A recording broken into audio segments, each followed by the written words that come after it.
ಸಂಸ್ಥೆದು ಒಂದು ಧ್ಯೇಯ ವಾಕ್ಯ ಇದೆ, ಎಲ್ಲರಿಗೂ ವಿಜ್ಞಾನ. ಏನು ಮೇಡಮ್? ಈ ಸೈನ್ಸ್ ಅಂದರೆ ಎಲ್ಲರಿಗೂ ಒಂದು ಭಯ ಇರುತ್ತೆ. ಸೊ ಇದರ ಒಂದು ನಿಟ್ಟಿನಲ್ಲಿ ನಾವೆಲ್ಲ ಚಟುವಟಿಕೆಗಳನ್ನ ತಯಾರಿಸಿದ್ವಿ.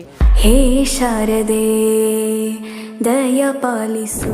ಯಾವ ಮಕ್ಕಳನ್ನ ಟಾರ್ಗೆಟ್ ಮಾಡ್ತೀರಾ? ಯಾರಿಗೆ ಈ ವಿಜ್ಞಾನದ ಪ್ರಯೋಗಗಳನ್ನ ಕಲಿಸ್ತೀರಾ? And our focus has always been government schools, underprivileged communities and schools.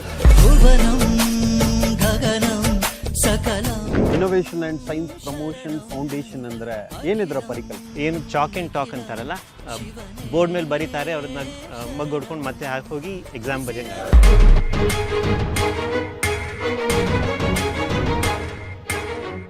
ಜೀವನ ಸಹಜವಾಗಿ ಚೆನ್ನಾಗಿರುತ್ತೆ ಅಂತ ಹೇಳಿ ನಾವು ಭಾವಿಸ್ತೀವಿ. ಅದನ್ನ ಬಿಟ್ಟು ಈ ಸೇವಾ ಕ್ಷೇತ್ರಕ್ಕೆ ಬರಬೇಕು ಅಂತ ಹೇಳಿ ತಮಗೆ ಯಾಕೆ?